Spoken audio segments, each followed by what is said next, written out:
She survived a broken engagement, a ruined reputation, and years of silence.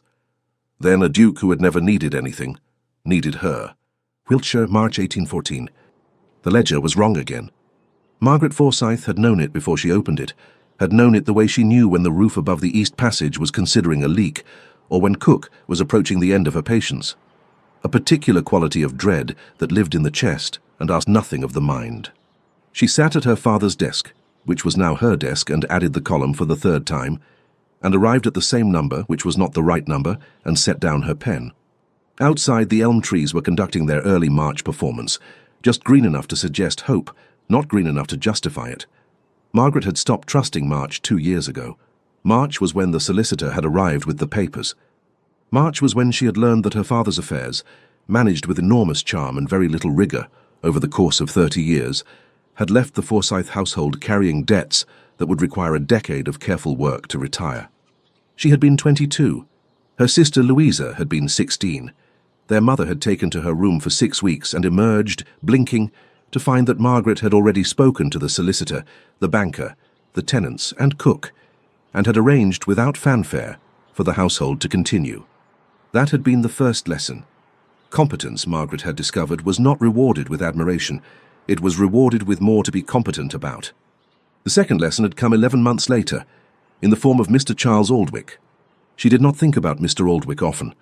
She had trained herself out of it, with the same methodical patience she applied to the ledgers, identifying the thought, refusing to follow it, returning her attention to what was real and present and required action. But March had a way of undoing that discipline. March smelled like the particular afternoon he had come to call, the windows open to the first warm air of the year, the parlour full of watery light, her mother flushed with something very like triumph. He had been handsome. He was still handsome, presumably, wherever he was. He had been kind and funny in a quiet way, and he had looked at Margaret as though she were the only person in any room he had ever entered. For 4 months she had allowed herself, carefully, cautiously, to believe it. Then his mother had come to call, alone without him. A social visit, ostensibly. Tea was served, pleasantries were exchanged, and then Mrs. Aldwych, in a tone of such perfect courtesy that it took Margaret a full 10 seconds to understand what was being said, had explained that Charles was, of course, very fond of Miss Forsyth, very fond indeed, but that the family had certain hopes for his future, and that a young woman in Miss Forsyth's particular circumstances, she had paused there with a smile that meant everything the pause contained, perhaps ought to set her sights a little closer to home. Margaret had poured more tea. She had said nothing that could be repeated unfavourably. She had waited until Mrs. Aldwych left, and then she had sat very still in the parlour for perhaps 20 minutes before going back to the ledgers. Charles had not come himself. He had written a letter of such elaborate, agonised apology that it managed to say almost nothing at all.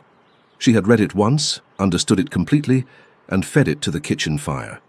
The word that followed her afterward was unsuitable. She did not know who had said it first. By the time it reached her, it had already been repeated enough to have the quality of established fact. That had been the second lesson. And Margaret, who was nothing if not a quick study, had learned it thoroughly. The world had a place for her, and it was not the place she had briefly, foolishly imagined. She picked up her pen and returned to the ledger. The letter from her mother arrived on a Tuesday, which was already unpromising. Her mother wrote on Tuesdays when she had something she knew Margaret would object to, reasoning, not incorrectly, that the middle of the week softened resistance. "My dear Margaret," it began, "Louisa is in excellent spirits and her complexion has quite recovered from the cold she took in January. Mrs. Holt says she has never seen a girl better suited to a London season, and I am inclined to agree, though of course you know best in these matters." This was her mother's method, to agree that Margaret knew best, and then to explain what Margaret would therefore certainly agree to. "I have written to your aunt in Portman Street, and she is more than willing to have us for the season. It will cost very little. Louisa has her new white muslin which wants only a ribbon, and I shall wear the grey silk which is perfectly respectable. You will need something, of course, but I am sure you have something suitable already put by." Margaret read this twice. Her mother believed that wardrobes replenished themselves through a process of optimistic inattention. "It is Louisa's best chance, March." The letter continued, and here Margaret's objections began to dissolve, because this was true. Louisa was 20, with her mother's prettiness, and, thank God, rather more of her father's sense. She was good-natured and warm, and genuinely well-read, and she deserved a season. She deserved the chance Margaret had not properly had not properly taken, or perhaps had not been permitted to keep. Margaret folded the letter, looked out the window at the elm trees. London, then. She would balance the ledger before she left, and she would leave detailed instructions for the steward, and she would pack one good evening dress and the grey wool that was almost respectable, and she would take Louisa to London for the season. Not for herself. She was quite clear on that point. She was 24 with a damaged reputation and no fortune, and 7 years of household management to recommend her, none of which were qualities that London particularly rewarded. She was going for Louisa. She had learned her lessons. She was not going to unlearn them. She first encountered the Duke of Wyndham at a concert she was not enjoying. It was the 3rd week of the season. Louisa had been to 4 balls and 2 card evenings, and a breakfast that had inexplicably lasted until 4 in the afternoon, and was flourishing. Margaret had attended everything, positioned herself in the reliable geography of the chaperone, near the wall within sight of her charge, holding a glass of something she never finished, and had found the whole enterprise less disagreeable than she'd expected. The concert was at Lady Ashton's house in Grosvenor Square, which was large enough to absorb 200 guests without effort. The musicians were accomplished. The programme was Handel, which Margaret genuinely liked. She had secured a chair slightly apart from the main cluster of chaperones, where she could hear the music, without being required to discuss it, and had been quietly content for the better part of an hour. Then the door opened during the 2nd movement, and there was a small rustle of attention, the particular rustle that meant someone significant had arrived.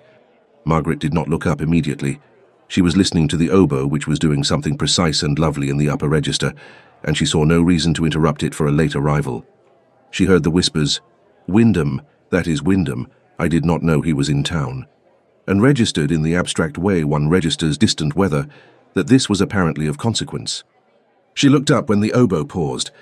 He was taller than she'd expected from a duke, which was a foolish thought since dukes came in all sizes, and she had no reason to have expected anything in particular. He was dark-haired, perhaps 30 or a little more, with the kind of face that looked as though it had made a decision some years ago to stop being surprised by things, and had largely succeeded. He was scanning the room in a way that was not quite polite, not rude exactly, but searching, with a specific quality of purpose that suggested he was looking for something rather than simply taking in the company. His gaze reached Margaret's corner and stopped. She was looking directly at him, which was also not quite polite, and she recognized that a fraction of a second too late to do anything about it. So she held it, evenly, without particular expression, for the 2 seconds it took him to look away and take his seat. The oboe resumed. Margaret returned her attention to it. She did not think about him again until the interval, when Lady Ashton's daughter appeared at her elbow in a flutter of ivory silk, and said, entirely unprompted, "Is it not extraordinary that the Duke of Wyndham has come? He is almost never in town before May. Some say he prefers his estate. Some say," she lowered her voice conspiratorially, "that he finds the season tedious." "That makes 2 of us," Margaret said pleasantly. Miss Ashton laughed, surprised. "You are very droll, Miss Forsyth." Margaret smiled and said nothing further, and Miss Ashton moved on, and the second half of the concert began, and the Duke of Wyndham was 4 rows ahead and slightly to the left, and Margaret did not look at the back of his head at all. Or not more than twice. The oboe did not deserve the competition. He found her at the interval of Lady Pemberton's rout 9 days later, which was either coincidence or something that required more careful examination. Margaret was standing near the window of the 2nd drawing-room, not hiding precisely, but occupying a space that required some effort to reach, between a large arrangement of hothouse flowers and a small table of untouched refreshments. Louisa was visible across the room, laughing at something a perfectly acceptable young man had said, which meant Margaret could breathe for 5 minutes. "Miss Forsyth." She turned. He was closer than she'd expected. People of his rank generally maintained a larger perimeter, enforced by the unconscious deference of everyone around them. He had apparently walked through that perimeter without noticing it existed. "Your Grace," she said. She kept her voice level because there was no other sensible option. "You were at Lady Ashton's concert," he said, not a question. "I was."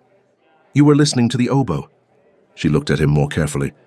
"Most people were listening to the oboe, Your Grace. That was, broadly, the occasion." "Most people," he said, "were listening to each other." This was accurate. Margaret did not say so because agreeing too readily with a man who had just introduced himself by commenting on her listening habits seemed imprudent. "Are you acquainted with my family, Your Grace?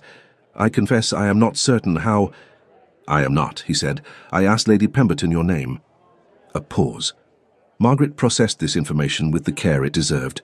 He had asked Lady Pemberton her name, not Louisa's name. Louisa, who was in the first flush of her season, and genuinely lovely, and precisely the sort of girl dukes were supposed to notice. Her name. "How thorough of you," she said. Something shifted at the corner of his mouth. Not quite a smile, the suggestion of one held in reserve. "You were the only person in the room who did not look up when I arrived." "I was listening to the oboe." "Yes," he said, "that is why I asked." Margaret studied him. He was perfectly composed, the practiced ease of a man who had been the most important person in every room he'd entered since the age of probably 12. But there was something underneath it that was neither performance nor condescension. He was genuinely curious. About her. She could not quite account for it, and things she could not account for made her cautious. "I am here as a chaperone, Your Grace," she said. "My sister Louisa is making her come out this season. She is the pretty one by the fireplace, speaking to the young man in the blue coat." "I see her," he said without looking. "She is also considerably better company than I am," Margaret said. "She laughs at things because she finds them funny, not because the situation requires it. She is genuinely good. I recommend her to your attention." "Miss Forsyth," he said, and something about the way he said it, not unkindly but with precision, as though her name were a thing he was learning the weight of, made her stop. "I did not come to this window to be redirected." The hothouse flowers were very fragrant. The noise of the rout pressed in around them, 200 people and their attendant ambitions, and Margaret was acutely aware that anyone looking toward this window would see her speaking privately with the Duke of Wyndham, which was exactly the kind of thing that got noticed and discussed and distorted. "I am aware of that," she said. "I am also aware that I am a woman of no particular fortune or standing, who has already had one public disappointment in the matter of a gentleman's attention. You will forgive me if I am not in the habit of assuming the best."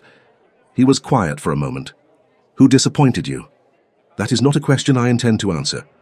"No," he agreed, "I suppose it isn't."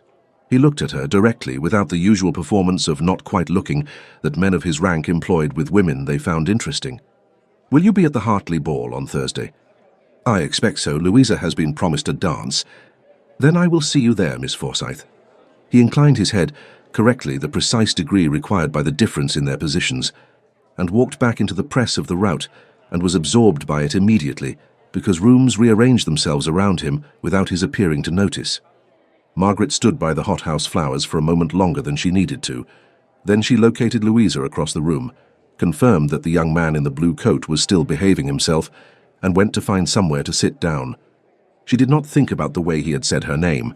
She refused to. She had learned her lessons, and she was not going to unlearn them for a duke who had asked Lady Pemberton her name, and then walked across a drawing room with the calm certainty of a man who had never been refused anything in his life. Although, she made herself stop there. The Hartley ball was everything a London ball in April aspired to be, overcrowded, overwarm, and possessed of a quartet that played with more enthusiasm than precision. Margaret arrived with Louisa and their mother, who had dressed for the occasion in the grey silk and a headdress of uncertain ambition, and who had spent the carriage ride explaining that she had it on very good authority that Lord Hartley's nephew was not yet engaged. "He's not here for Lord Hartley's nephew," Margaret said. "One never knows," her mother said, with the optimism of a woman who had spent 20 years declining to know things that inconvenienced her. Louisa caught Margaret's eye and did not smile, because she was a person of tact as well as good nature. The ballroom was on the first floor, and Margaret took up her position near the east wall with the comfortable efficiency of someone who had mapped the available chaperone territory and made her selection. The musicians were attempting a cotillion. The floor was already full. Louisa was collected almost immediately by a young Mr. Davenport, who had danced with her twice at the Pemberton rout, and whose intentions, if not yet declared, were at least clearly directional.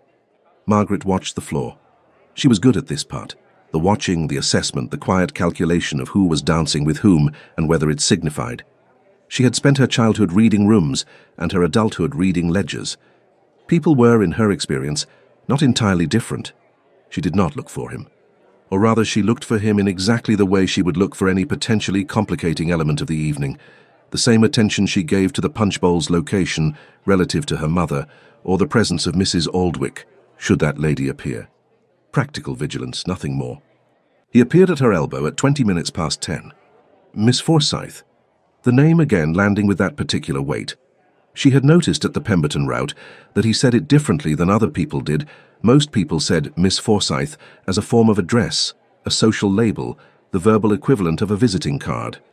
He said it as though he was paying attention to it. Your Grace. She did not turn immediately. She finished observing the measure of the cotillion, confirmed that Louisa was in good hands, and then turned. You did come then?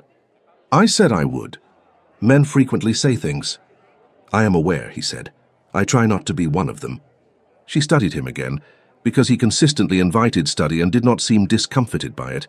Most men of his rank were accustomed to being looked at, but not examined. The Duke appeared to welcome the distinction. He was in dark evening clothes, simply cut, without the elaborate decoration some of his contemporaries favoured. A man who had apparently decided that his own presence was sufficient ornament, which Margaret privately conceded was not an unreasonable assessment.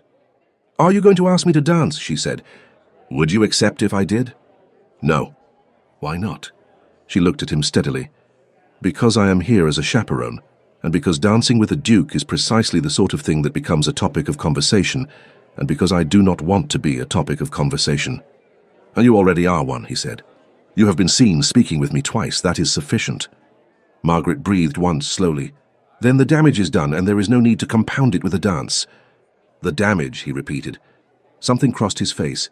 Not hurt, he was too composed for that, but something that registered the word with more attention than she had expected. Is that how you think of it? That is how the world thinks of it. My thinking is largely irrelevant to the outcome. He was quiet for a moment. Around them the cotillion spun, and the candles guttered in the draught of the dancer's movement, and someone somewhere was laughing too loudly. Will you walk with me? He said. There is a room beyond the card tables that is marginally less audible. I cannot leave the ballroom. Louisa is with Davenport, who appears devoted. Your mother is in conversation with Lady Fitch, which will occupy her for at least half an hour. The card room is visible from the doors. You would be absent from this wall for perhaps 10 minutes. She looked at him. You have been watching us. I arrived 20 minutes ago, he said. I have been learning the terrain. Why? He met her eyes. Because I wanted to speak with you without an audience, and because I was fairly certain you would not make it easy, and because... He paused, the smallest pause. I find that I would like to understand you, Miss Forsyth, and this wall is not conducive to it. The musicians launched into a reel. The volume increased accordingly. 10 minutes, Margaret said, and the doors remain in view. The room beyond the card tables was, as he had promised, quieter. It appeared to be a small library, 3 walls of books, 2 chairs, a lamp. Someone had abandoned a glass of port on the mantelpiece. Margaret stood near the door. The Duke stood near the window, which was a respectful distance, and she gave him credit for it. You said you were not in the habit of assuming the best, he said. What happened? I told you I wouldn't answer that. You did. I'm asking again. He held her look steadily. Not out of prurience. I'm asking because you are, quite deliberately and with considerable skill, telling me who you are before I can form my own opinion, and I would like to understand whether the story you are telling is the accurate one. Margaret was quiet for a moment. Outside dimly the reel. There was a man, she said. He paid me a great deal of attention for 4 months. Then his mother explained to him that I was not suitable. He agreed with her. The word followed me. What word? Unsuitable. He said nothing for a beat, then he was a fool. He was a son, Margaret said. With a mother. It is not a category that requires particular intelligence to inhabit. Something that was genuinely a smile appeared briefly, and she found that it changed the whole arrangement of his face, made it younger and less certain, and considerably more dangerous. And now, he said, when a man pays you attention, you assume the same outcome. I assume a rational outcome based on available evidence. I am not that man. You are a duke, she said. He was the son of a comfortable country family. The logic that applied to him applies to you with rather more force, not less. Your mother's opinion of what constitutes suitable will not be more flexible than his. It will be more rigid. He looked at her for a long moment. You have already decided how this ends. I have simply read the story before. She said it without rancour, not bitterly, just factually, the way she would state a column total. I do not blame you for your interest, Your Grace. I am not, I hope, so without vanity as to be entirely surprised by it. But I am also not going to perform hope I do not feel, or permit an attachment to form that will reflect badly on us both when it comes to nothing. When, he said. Yes. Not if. No. He turned to look at the window, which showed him nothing but his own reflection and the room behind him. Margaret watched him, the line of his jaw, the deliberate stillness of his hands. He was, she thought, a man accustomed to being a certainty in other people's calculations. Being placed firmly in the column of probable losses was something he had not expected. I have been looking for you since November, he said to the window. She went very still. I beg your pardon? He turned back. I was in Wiltshire in November. My friend Cavendish has a house near Marlborough. There was a village. I rode through it on the Thursday, I believe. There was a woman outside an apothecary's shop arguing, very quietly and with enormous precision, with a man who appeared to be a solicitor. Margaret remembered this perfectly. The solicitor had been attempting to charge her for a consultation she had not requested, on a matter pertaining to a debt she had already settled, with a confidence that had suggested he believed she would not have read the relevant documents. She had read them. He had eventually agreed. You were on a grey horse, she said before she could stop herself. Something in his face changed. You saw me. You rode past. I did not think anything of it. I thought, he said carefully, a great deal of it. I asked Cavendish who you were. He didn't know. I asked the innkeeper in the village. He knew the family name, not yours. I wrote to the local magistrate on a pretext. He said this last with the equanimity of a man who understood it was slightly absurd and had made peace with that. I found that Miss Forsyth of Forsyth House, Wiltshire, would likely be in London for the spring season. So I came to London in March, which I do not ordinarily do. The room was very quiet. Margaret was aware of her own breathing. You came to London, she said slowly, in March, because of a woman you saw for 30 seconds outside an apothecary's shop. Because of a woman, he said, who was winning an argument with a solicitor without raising her voice in a village where no one was watching her do it. Yes. She looked at him for a long moment. She was aware of the danger of this, the particular and specific danger of a story that was very flattering, told by a man who was very attractive, in a small library where the door was in sight but so was his face, and his face was doing something she had not expected and could not quite categorize. That is, she said carefully, an extraordinary thing to tell a woman you have met twice. I am aware. I considered telling you something more gradual and sensible. He paused. I decided against it on the grounds that you appear to be someone who can detect sensible fabrication at some distance. She almost laughed. She stopped it, but only barely. Your Grace. James, he said. Then, as though catching himself, my name is James. You don't have to use it. I simply... He stopped. I said I would not be one of those men who says things he doesn't mean. I am attempting to be consistent. Margaret studied the middle distance for a moment. The sound of the reel penetrated faintly through the walls. Someone was clapping on the beat with more vigor than rhythm. You have 10 minutes, she said at last. You have used 7 of them. Then I will use the remaining 3 carefully. He looked at her directly. I am not asking you for anything tonight. I am not asking you to believe in an outcome. I am asking only that you allow me, in whatever capacity your propriety and your caution will permit, to be someone you have actually met, rather than the category you have assigned me to. It was, she acknowledged privately, an intelligent thing to ask. It was also an intelligent way to ask it, calibrated to her precise resistance, which suggested he had listened to everything she'd said with unusual attention. That is a reasonable request, she said. Thank you. Do not mistake it for more than it is. I won't, he said, and then, with the ghost of that dangerous smile, Miss Forsyth, she turned and walked back toward the ballroom. She did not let herself think about how he had said it. He was careful after that, careful in a way that Margaret had not expected from a duke, which perhaps said more about her assumptions regarding dukes than about him. He did not pursue. He appeared at the Carrington breakfast, at the Fitch card evening, at the concert in Hanover Square, with a regularity that was clearly purposeful, but he did not engineer private conversation. He was correct. He was present. He was in the way of someone who has made a decision and is waiting for the other party to make theirs patient. He danced with Louisa at the Carrington breakfast, which surprised Margaret so thoroughly that she forgot for a moment to be watchful. It was a country dance, easy, cheerful, nothing significant in the choosing, but he danced with her as though she were a person he was pleased to meet, Asking her questions, she answered with obvious delight, making her laugh twice in the first minute.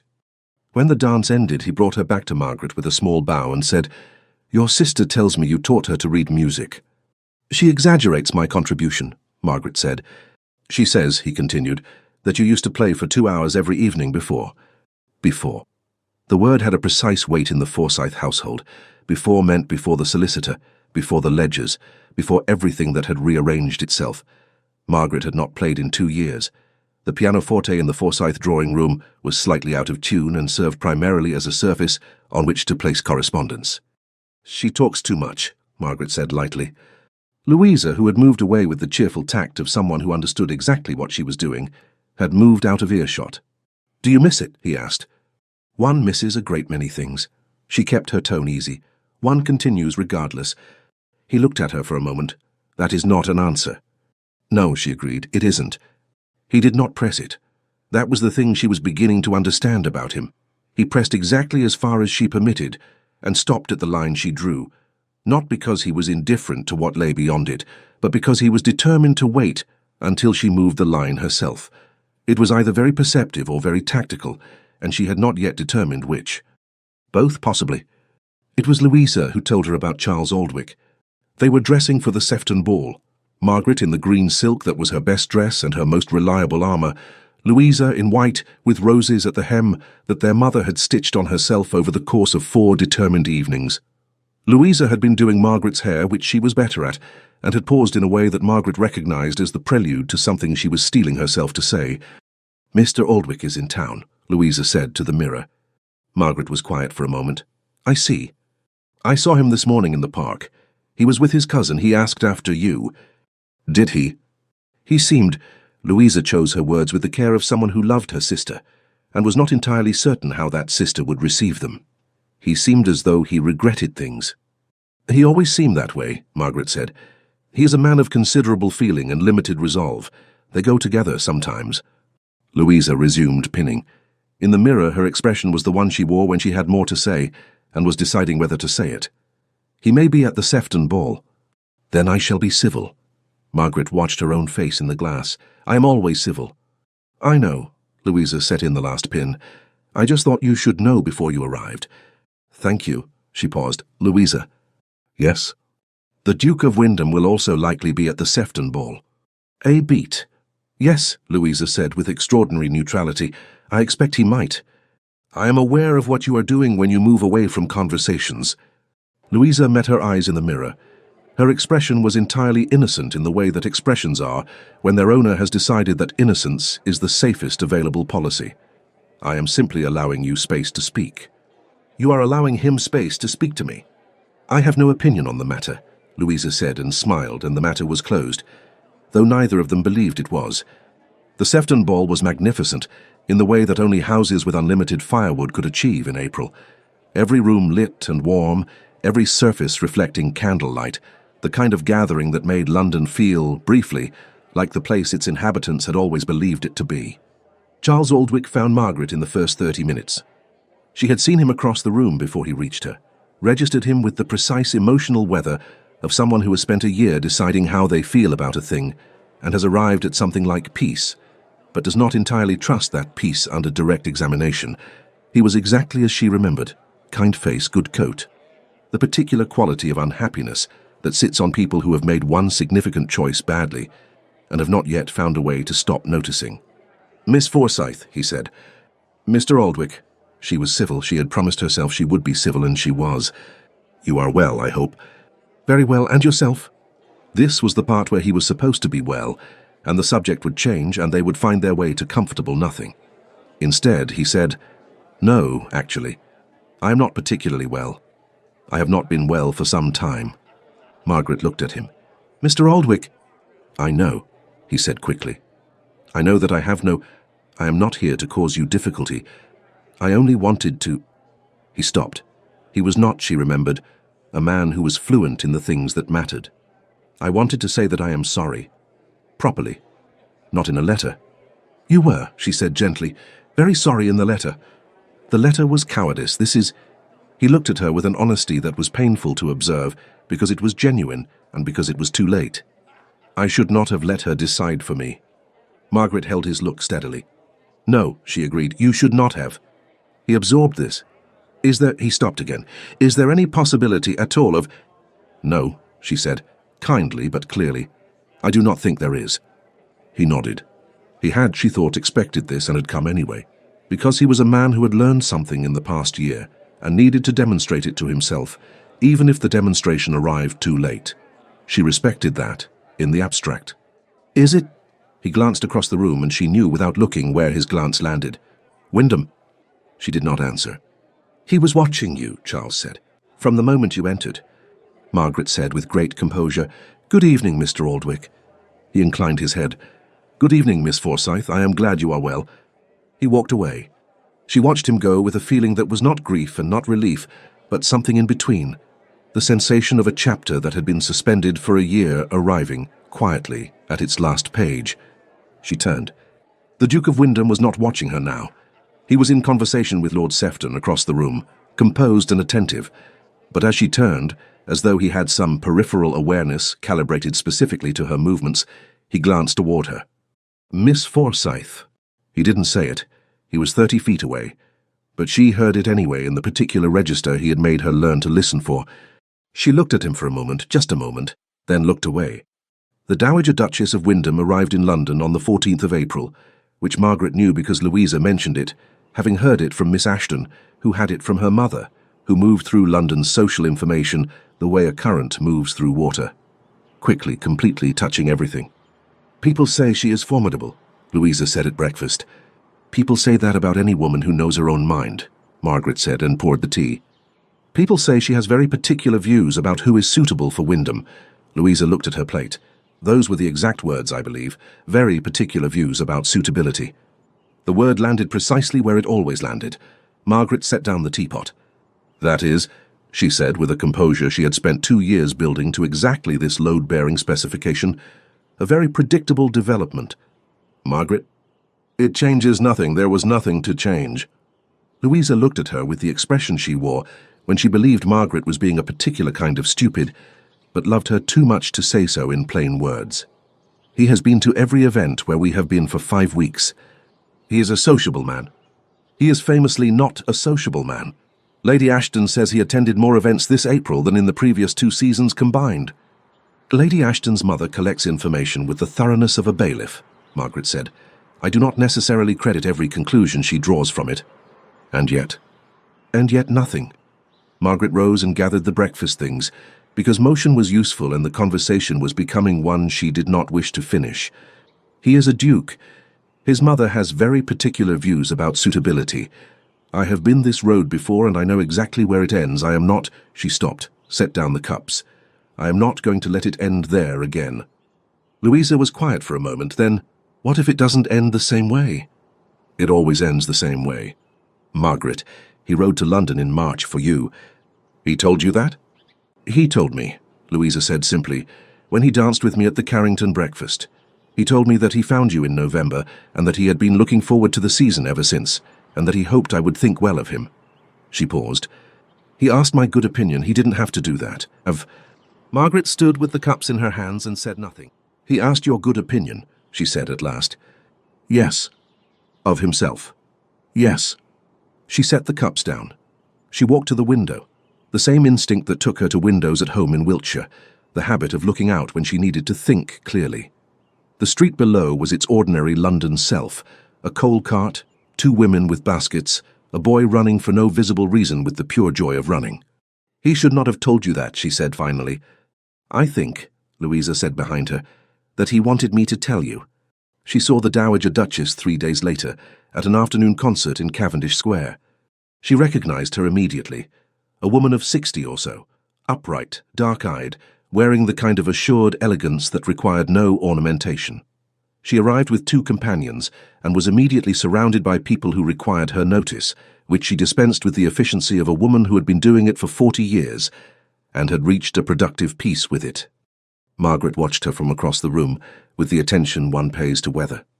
The Dowager noticed her during the first interval.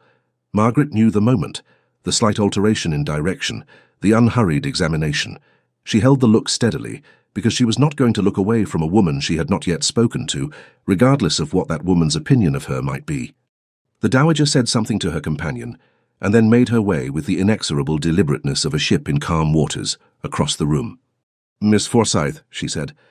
"Your Grace." Margaret was careful, correct. She gave nothing. "My son has spoken of you. I am flattered." "Are you?" The dowager studied her. The examination was thorough and entirely unembarrassed, the frankness of a woman who had long since decided that the social performance of not quite looking was a waste of everyone's time. Margaret found to her own surprise that she respected it. "He says you are the cleverest woman he has met since his grandmother." "That is very kind." "It is very specific," the dowager said. "His grandmother was not a comfortable woman. She was right about nearly everything, and she knew it, which is an exhausting combination. James appears to find this quality appealing in a manner that suggests he did not have enough of it around him growing up." Margaret was not certain this required a response. She offered none. "I am told," the dowager continued, "that you manage your family's estate." "I do." "And that it was in some difficulty when it came to you." "It was." "And that it is no longer." "It is considerably improved," Margaret said with careful accuracy. "It is not yet what it was." The dowager was quiet for a moment, in the manner of someone allowing a piece of information to settle to its proper depth. "My husband was a man of great charm," she said, "and very little rigour. I managed his affairs for 40 years, and he remained cheerfully unaware of most of it. It was," she said with a dryness that was entirely without bitterness, "an education." Margaret looked at her. "I'm sorry."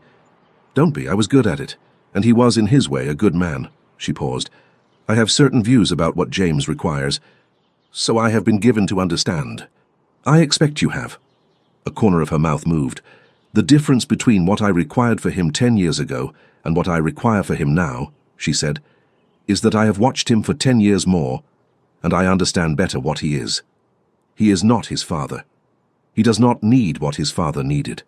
She looked at Margaret with the particular attention of a woman who has already drawn her conclusions and is checking them against the evidence. "He needs someone who will tell him the truth." Margaret met her eyes. "Most people need that." "Most people need it and cannot bear it," the dowager said. "They are not the same thing." She inclined her head, precisely, correctly, the greeting of one woman to another, rather than the condescension of a rank to one below it. "Enjoy the second half of the concert, Miss Forsyth." She moved away. Margaret stood with her hands quietly at her sides and breathed once, slowly. The second half of the concert was objectively the better half. She did not hear a note of it. He found her afterward in the entrance hall, while Louisa was collecting their wraps. "My mother spoke to you," he said, "not a question." "She did." "I did not ask her to." "I know." She looked at him. His expression was the careful one, composed surface, something deliberate underneath. She had learned to read the difference in the past 5 weeks, which was information she had not meant to acquire and did not entirely know what to do with. She was not unkind. He absorbed this with visible relief that he immediately controlled. "Good. She is formidable." "Yes." "She loved your father." He went very still. "What did she say?" "She said he was charming, and she managed his affairs for 40 years. She said it without bitterness." Margaret looked at him steadily. "That is a very particular kind of love, Your Grace. The kind that works." He looked at her for a long moment. The entrance hall was busy, people retrieving wraps, calling for carriages, the whole mechanism of departure in motion around them. Neither of them moved. "She is not what you expected," he said. "No." "And yet," he said carefully, "I notice that you have not revised your conclusions." She held his look. He was right, and they both knew it, and she was not going to pretend otherwise. "Your Grace." "James." "Your Grace." She said it deliberately because she knew what it cost him, and she was not ready to pay with the alternative. "I do not know what your mother's approval signifies in practice. A woman may approve in the abstract of a quality and disapprove entirely of a specific person embodying it." "She used your name." "She is polite." "She does not," he said with quiet emphasis, "use the names of people she is merely polite to. She has been polite to women she cannot endure for 30 years. She uses their titles." Margaret was quiet.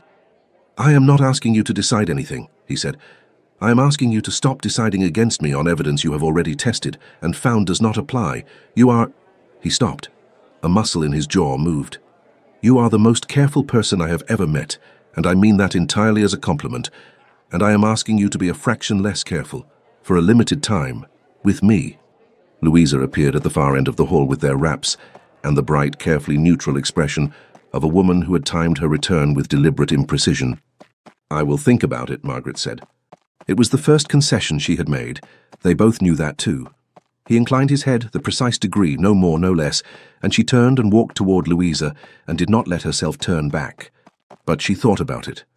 All the way home in the carriage, with Louisa talking cheerfully about the music and their mother dozing against the window, Margaret thought about it. She thought about a man on a grey horse riding past an apothecary's shop in November and asking an innkeeper her name. She thought about a woman of 60 who had managed 40 years with grace and without bitterness and called it an education. She thought about the way he said, "Miss Forsyth," as though the name were something he had decided to pay attention to. She thought about what it might cost to be a fraction less careful. She was still deciding when the carriage turned into Portman Street, and Louisa took her hand in the dark, quietly, saying nothing, which was better than anything she might have said. The letter arrived on a Wednesday. Margaret was at the writing desk in her aunt's back parlour, composing a note to the steward at Forsyth House regarding the drainage situation in the North Field, when Louisa came in holding an envelope with the expression of someone who has been carrying something hot and is relieved to set it down. "It came for you," Louisa said. "It is not from him." Margaret took it. The hand was unfamiliar, a woman's, careful and formal. The seal was plain wax. She opened it with the small knife from the desk and read it once quickly, and then again more slowly, because the first reading had not quite settled. It was from a Mrs. Aldwick. Not Charles's mother, his aunt, a Mrs. Dorothea Aldwick of Bruton Street, whom Margaret had met perhaps twice, and remembered as a thin woman with sharp eyes and the quality of someone who catalogued information without immediately revealing its purpose. The letter was brief. It said that Mrs. Dorothea Aldwick had observed, with some interest, the recent attention paid to Miss Forsyth by a certain party of considerable rank, and wished to offer, in the spirit of friendly concern, a piece of intelligence that Miss Forsyth might find relevant to her considerations.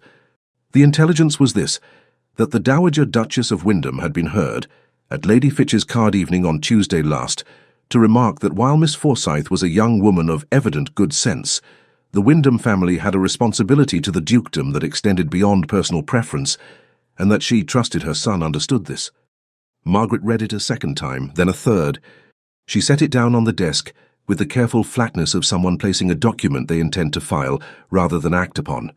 She looked at the wall above the mantelpiece, which was hung with a small landscape in oils that she had always found uninspiring and found, at this moment, genuinely offensive in its determined neutrality. "What is it?" Louisa said. "Nothing." "Margaret." "The Dowager Duchess," Margaret said, with the pleasant tone she used for things that were not pleasant, "appears to have two registers, what she says to a woman's face and what she says at card evenings." Louisa sat down. Margaret handed her the letter. She watched her sister read it, the slight tightening around her eyes, the controlled nothing of her expression at the end. "It may be taken out of context," Louisa said. "It may." "Or it may be invented. Mrs. Dorothea Aldwick has never been—" "It may be that too." Margaret retrieved the letter, folded it, and placed it in the back of the writing desk drawer. "Or it may be exactly what it appears to be, which is a woman of considerable intelligence saying one thing in private and another in public, which would mean that my original assessment was correct, and the revision I was beginning to consider was a mistake." Louisa was quiet for a moment. "What are you going to do?" "What I should have done," Margaret said, 5 weeks ago. She picked up her pen and returned to the note about the drainage in the North Field. "I am going to be sensible." She was sensible for 4 days. She was sensible at the Pemberton card evening, where the Duke was present and she was civil and warm, and gave him nothing beyond civility. She was sensible at Lady Hartley's morning call, where he appeared briefly, and she contrived to be in conversation with 2 other women at every moment he was in the room. She was sensible at the Carrington recital, where she took a seat that gave him no practical position from which to speak to her privately, which required some advance planning, but was entirely achievable.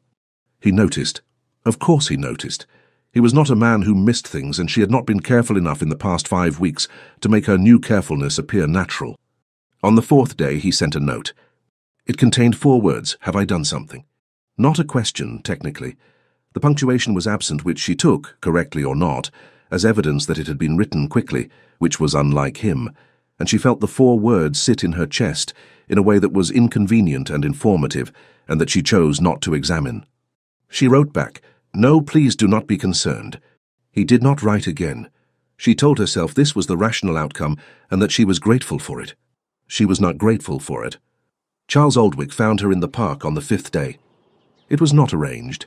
She saw him approach from some distance and had time to consider walking the other direction, and did not, because she was beginning to find her own avoidances exhausting. He fell into step beside her, with the slightly tentative air of someone who is not entirely sure of their welcome, and has decided to proceed regardless. "You look," he said after a moment, "as though you have recently made a decision you are not enjoying. That is a very particular observation." "I have had occasion," he said with the self-deprecation she had always found disarming, "to make a great many decisions I did not enjoy." I recognize the expression. They walked for a moment in the comfortable silence of 2 people who knew each other well enough to have earned it, even if much of what they knew about each other was not comfortable. The park was full of the mid-April version of itself, bright and cool, the trees fully committed to their green now, the paths populated with the daily commerce of society going about its business of being seen. "I heard," Charles said carefully, "that you have been avoiding Wyndham. You hear a great deal. London is very small." He paused. "Is it because of what his mother said?" She looked at him sharply. "You heard that. Dorothea wrote to half of Mayfair, I suspect. She has always had a particular talent for the well-timed piece of information."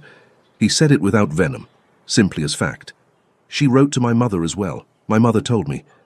"And what?" Margaret said evenly. "Did your mother say about it?" He was quiet for a moment. "She said it was a shame, and that some men were simply too grand for their own comfort, and that you were well out of it." He paused. "Then she said that she hoped I had learned something useful from the whole affair, and left the room." Margaret almost laughed. It caught her by surprise, which laughter sometimes did. "Your mother," she said, "is more perceptive than I gave her credit for." "She has always been perceptive," Charles said. "She acted on it badly." He stopped walking. Margaret stopped too, because his tone had changed to something more deliberate. "I want to say something, and I want you to hear it as plainly as I mean it." She waited. "Wyndham," he said, "has been in London since March. I have seen him at 20 occasions in 5 weeks. I have watched him cross rooms, and avoid rooms, and angle conversations, and be more patient than I would have credited a man of his position with being capable of." He met her eyes. "He is not amusing himself. Men who are amusing themselves do not behave with that degree of intention." "Charles—" "I am not saying this for my own benefit," he said. "I have no benefit left in this matter. I made my choice, and it was wrong, and I know it. I am saying it because I stood in that position once, wanting something and lacking the conviction to hold it. And I know what it looks like from the inside." He paused. "Don't let him lose it the way I did. Don't make it easy to lose." Margaret looked at him for a long moment. The park moved around them. A child ran past, chasing a hoop. 2 women consulted a parasol with visible disagreement. The Dowager said it at a card evening to women who gossip," Charles said, "and said something entirely different to your face. I don't know which one she meant, but I know which one he means because I have watched him mean it for 5 weeks." She said nothing. "Decide based on what is true," he said, "not based on what is easiest to believe." He inclined his head and walked away, and left her standing in the middle of the park with the child and the hoop and the disagreeing parasols, and the sudden clarifying awareness that she had spent 4 days being sensible in exactly the wrong direction. She sought out the Duke that afternoon. This required sending a note, brief, correct, requesting the opportunity of a brief conversation at his earliest convenience, signed with her name and nothing else. She sent it before she could revise it, which was the only way to send things one might otherwise revise indefinitely. He replied within the hour. "Tomorrow morning, the park, 10:30 JW." She was there at 25 past.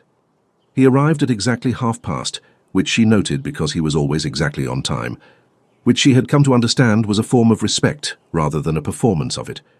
He fell into step beside her without preamble, hands behind his back, looking straight ahead. "You received a letter," he said. "From Mrs. Dorothea Aldwych, yes." "I see." A pause. "What did it say?"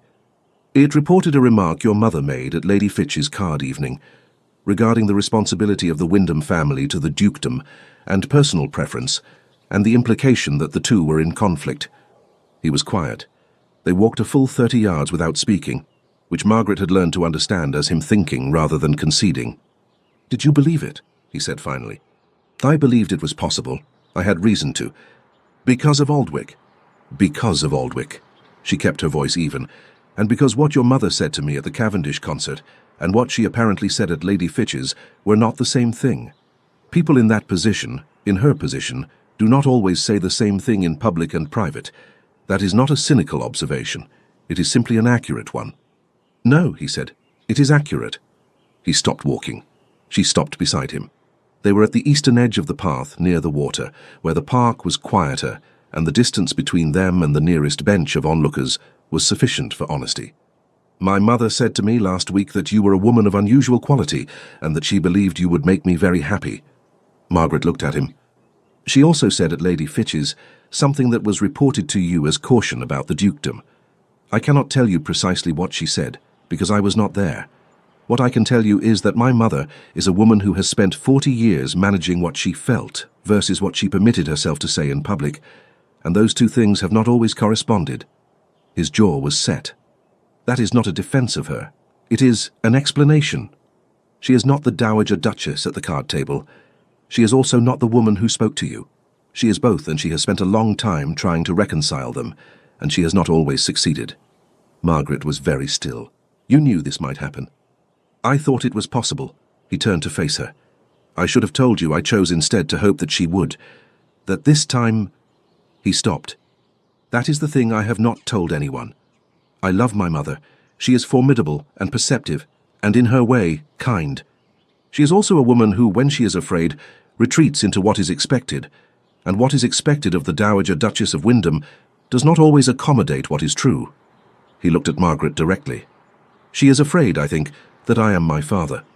That if I follow feeling rather than form, I will be careless with my life the way he was careless with his. She is wrong, but her being wrong does not make what she said at Lady Fitch's less real." The water was very still. A pair of ducks made their unconcerned passage across it.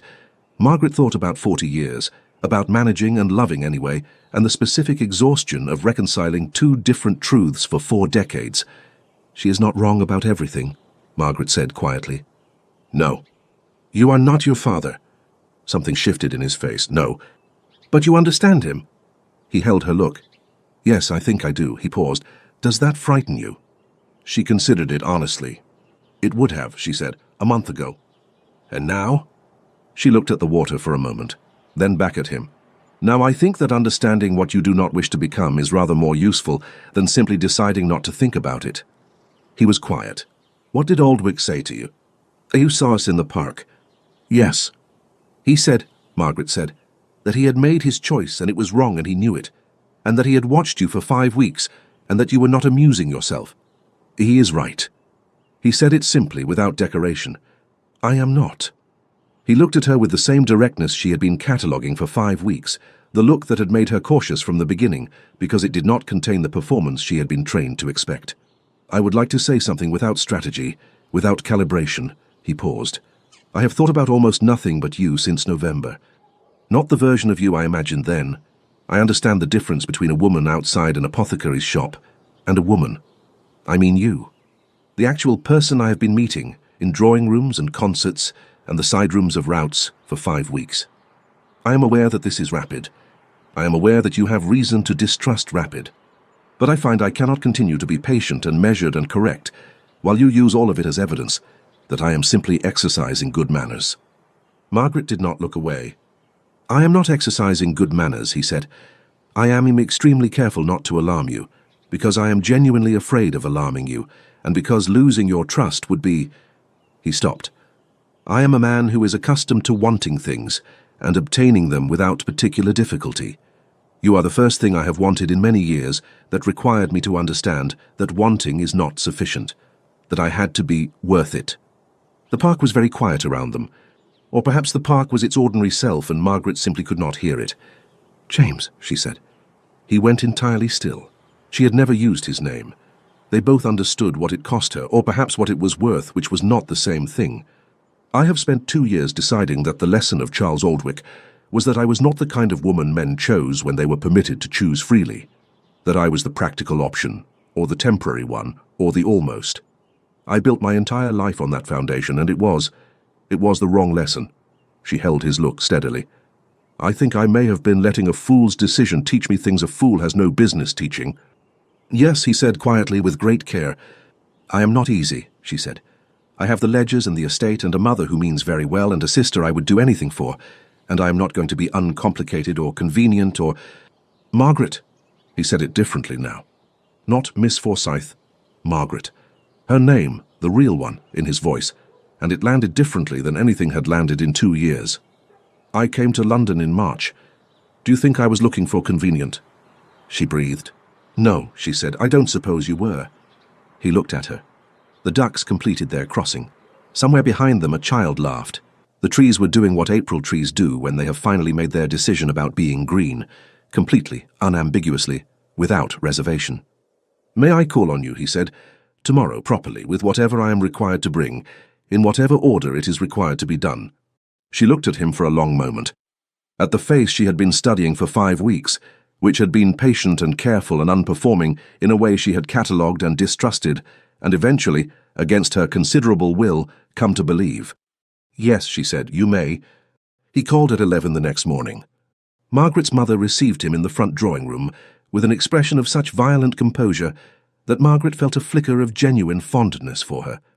Her mother understood entirely what was happening, had understood it for at least a week, and had managed to convey nothing whatsoever to the Duke upon his entrance, a performance that required a specific and underrated form of discipline.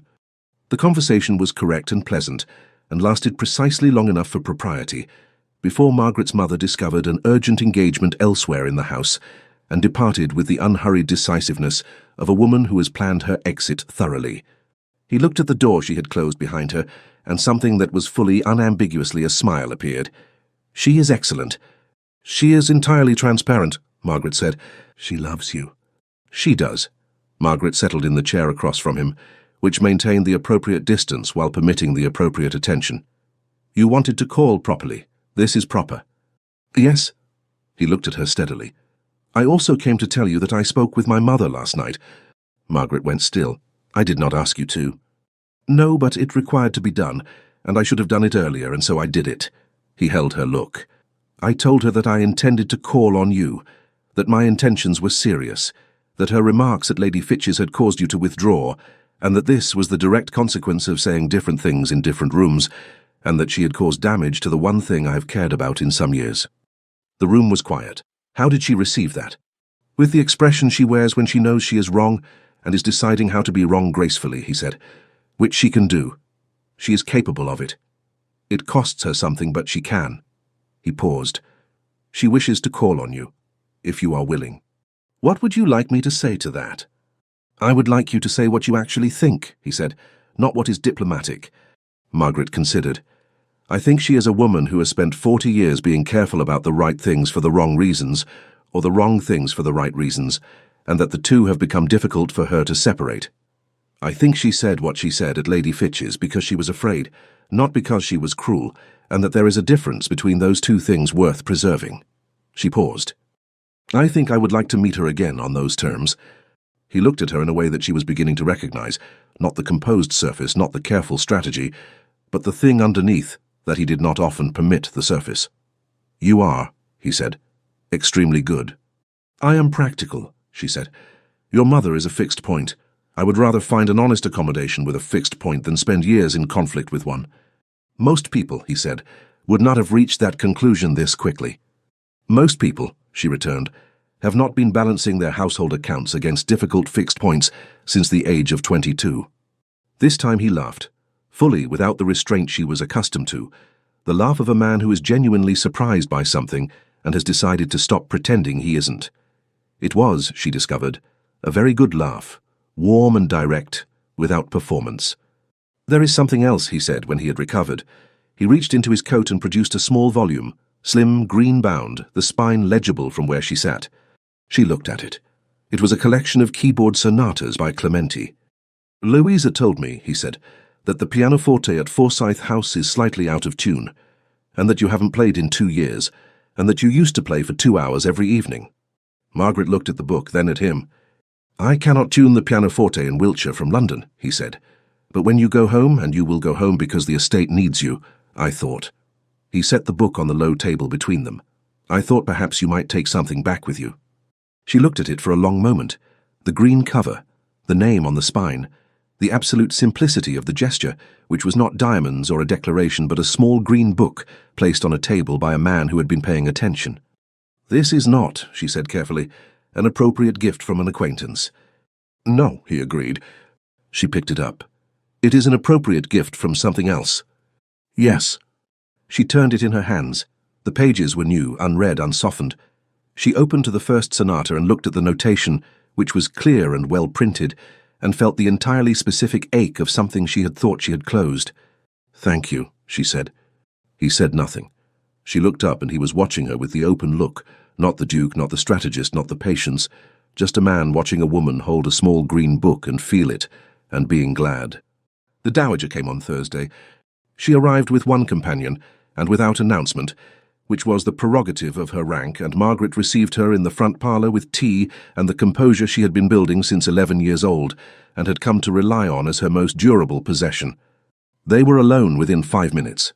Margaret's mother had been encouraged gently to visit her friend in the next street. Louisa had an engagement with Miss Ashton that had been perhaps arranged with some intent. The Dowager sat. She looked around the room, not with the assessing eye of someone cataloguing its deficiencies, but with a specific quality of attention that Margaret recognized as genuine curiosity. She looked at the furniture and the modest carpet and the small watercolor above the mantelpiece and the writing desk in the corner with the papers on it, and she did not say anything about any of it.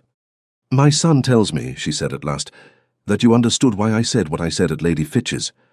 "I thought I might," Margaret said. "He told you about his father." "He told me what he chose to tell me." The Dowager was quiet for a moment. "He is not his father," she said. "I know that. I have known it for years. But knowing a thing and trusting it are, as you may have discovered, not always the same." She looked at Margaret with the frank examination that had been her characteristic mode on both occasions. "I was afraid he would choose someone for the wrong reason, for softness, for convenience, for the path of least difficulty." She paused. "He has not chosen that." "No," Margaret said. "I don't imagine I represent the path of least difficulty." The corner of the Dowager's mouth moved. "You represent, in fact, the path of most difficulty. You come with debts and an estate and a family and a damaged reputation and no fortune and an entirely unsettling habit of saying exactly what you think at the precise moment one hopes you will say something easier. Shall I apologize for that?" "Absolutely not." She looked at her steadily. "I apologize," she said, "for what I said at Lady Fitch's.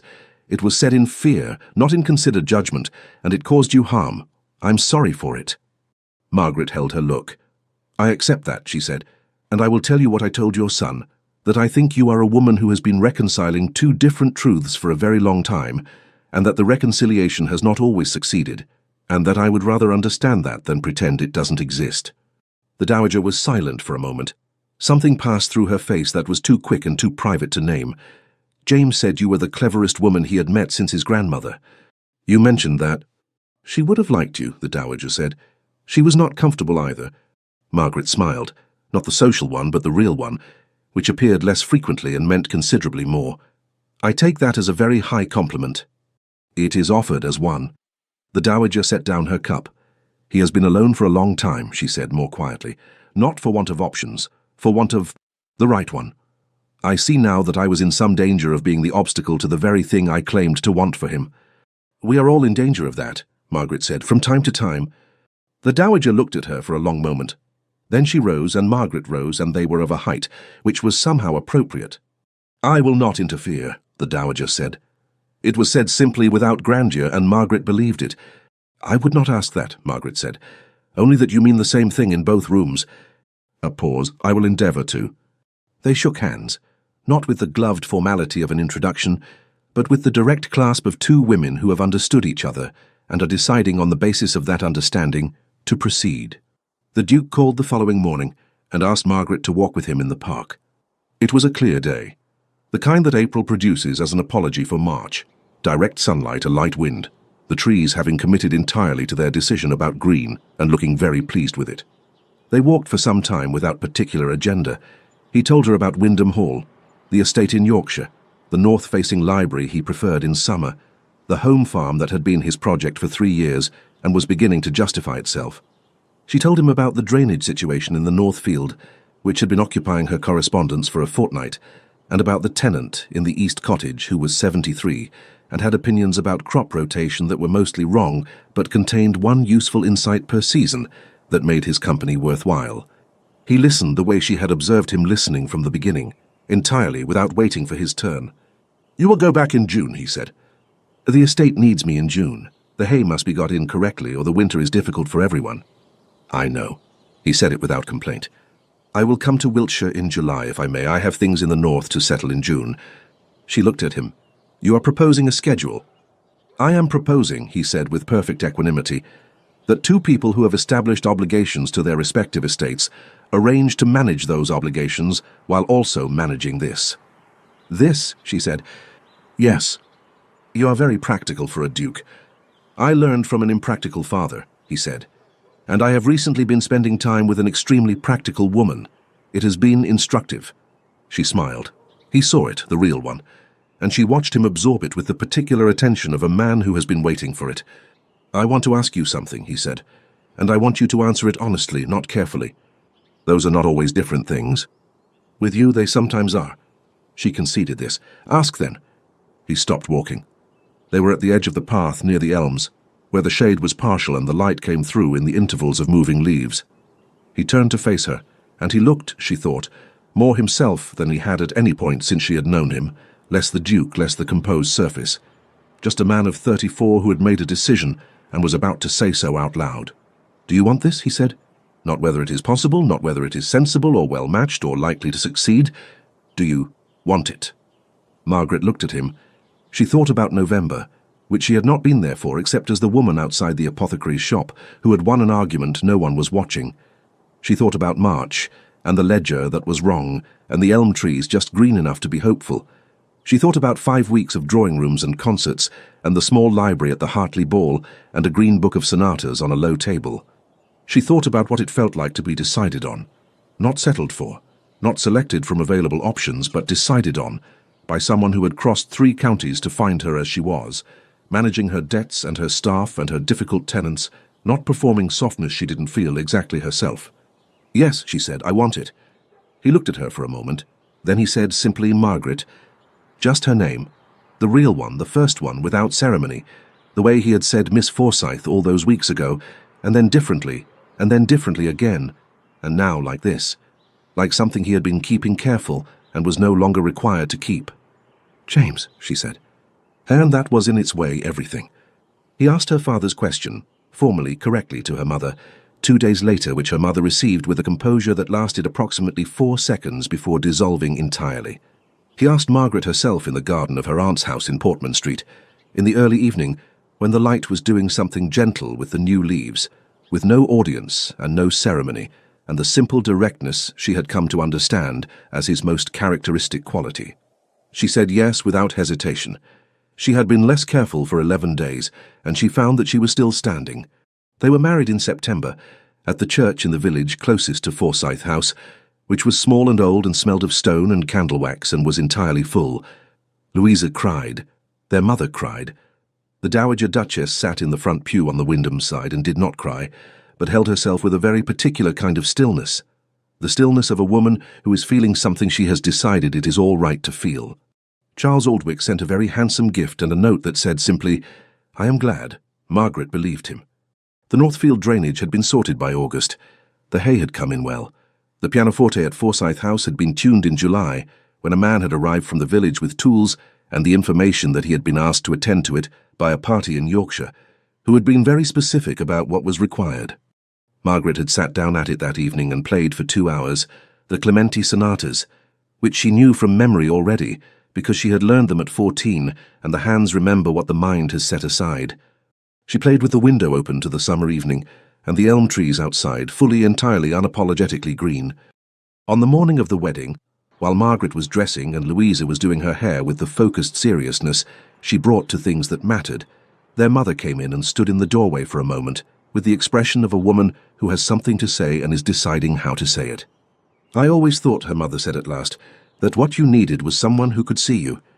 Margaret met her eyes in the glass. "Yes, I don't mean your qualities. Her mother moved into the room, smoothed an invisible wrinkle from the sleeve of the dress. I mean you. The whole of it. The ledgers and the North Field, and the way you are when you have been reading something difficult, and the way you still love the oboe. She paused. I thought it might not be possible. I am very glad it turns out to have been. Margaret took her mother's hand and held it for a moment without speaking. Then Louisa set in the last pin, and the light came through the window of Forsyth House for the last morning Margaret would spend in it as a Forsyth. And it was enough. It was precisely, completely enough. He was waiting for her at the church door. Not inside, at the door. Outside in the September morning, which had done the courteous thing and arranged itself into clear skies and the particular quality of light that makes England occasionally look like everything it believes itself to be. "You're outside," she said. "I wanted to see you arrive." He said it simply, without apology. She looked at him. He looked at her. Two careful people who had spent 5 weeks negotiating the precise terms of being less careful and had arrived here, to a September morning, and a small stone church, and the whole of the rest of it, chosen, deliberately, by both of them. "Shall we go in?" she said. He offered his arm. She took it.